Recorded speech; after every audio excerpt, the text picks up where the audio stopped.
திருச்சிற்றம்பலம். தினம் ஒரு திருமந்திரம். திருச்சிற்றம்பலம்.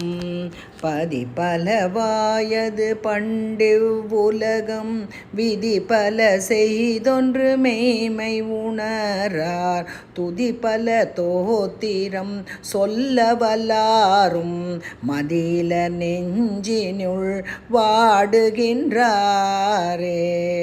திருச்சிற்றம்பலம். திருச்சிற்றம்பலம். பதி பலவாயது பண்டு இவ்வுலகம் என்று தொடங்கும் பாடலை இப்பொழுது காணப்போகிறோம். பதி பலவாயது பண்டு இவ்வுலகம் என்று தொடங்குகிறார். இந்த உலகத்தில் உள்ள மனிதர்கள் தொன்று தொட்டு பல வகையான தெய்வங்களே, அதாவது பதி என்று கூறுகிறோமே அவர்தான், தெய்வங்களை தங்களுக்குள் கற்பித்து கொண்டு இதுதான் கடவுள் அதுதான் கடவுள் என்று பிரிந்து கிடக்கிறார்கள். விதி பல செய்து ஒன்றும் மெய்மை உணரார். தங்களுக்கு தெரிந்த பலவிதமான சடங்குகளையும் விதிகளையும் செய்கிறார்களே தவிர எல்லாவற்றிற்கும் மேலான ஒன்றே குலம் ஒருவனே தேவன் என்ற உண்மையான மெய்மையை, அதாவது உண்மையை அவர்கள் உணர்வதே கிடையாது. துதி பல தோத்திரம் சொல்ல வல்லாரும், இறைவனை போற்றி பாடும் பலவிதமான துதிகளையும் கடினமான தோத்திரங்களையும் மந்திரங்களையும் மனப்பாடம் செய்து அழகாக சொல்ல தெரிந்தவர்கள் கூட மதியிலர் நெஞ்சினுள் வாடுகின்றாரே. உண்மையான ஆன்ம ஞானம், அதாவது மதி என்று கூறுகிறாரே, அதுதான் உண்மையான ஆன்ம ஞானம். அது இல்லாமல் மனதில் அமைதியின்றி உலக ஆசைகளிலும் துன்பங்களிலும் சிக்கி தங்களுக்குள்ளேயே வாடிக்கொண்டிருக்கிறார்கள். அதாவது உலக மக்கள் பல தெய்வங்களை வணங்கி பல சடங்குகளை செய்கிறார்கள். நூற்றுக்கணக்கான துதிப்பாடல்களை பாடத் தெரிந்திருந்தும் அவற்றுக்கு பின்னால் இருக்கும் உண்மையான ஞானத்தை உணர மறுக்கிறார்கள். இதனால் அவர்கள் உண்மையான அறிவு இல்லாதவர்களாக மன அமைதியின்றி தங்களுக்குள்ளேயே வாடுகிறார்கள் என்கிறார் திருமூலர்.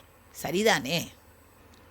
இதை புரிந்து கொள்ள ஒரு கதையை காணலாம். ஒரு ஊரில் பல குருடர்கள் இருந்தார்கள். அவர்கள் யானை எப்படி இருக்கும் என்று அறிய ஆசைப்பட்டார்கள். ஒரு யானையின் அருகில் சென்று ஆளுக்கு ஒரு பாகத்தை தொட்டு பார்த்தார்கள். யானையின் காலை தொட்டவன் என்ன சொன்னான்? யானை தூண் போல இருக்கிறது என்றான். காதை தொட்டவன் யானை முரம் போல இருக்கும் என்றான். வாலையும் தும்பிக்கையும் தொட்டவர்கள் வேறு வேறு விதமாக கூறினார்கள்.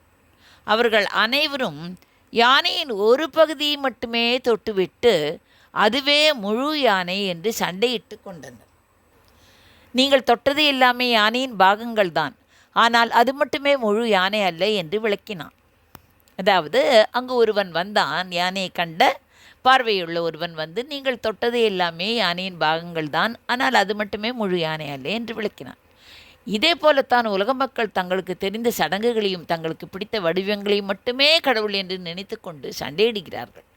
வெறும் வாயால் மந்திரங்களை ஓதுவதால் மட்டும் இறைவனை அடைய முடியாது.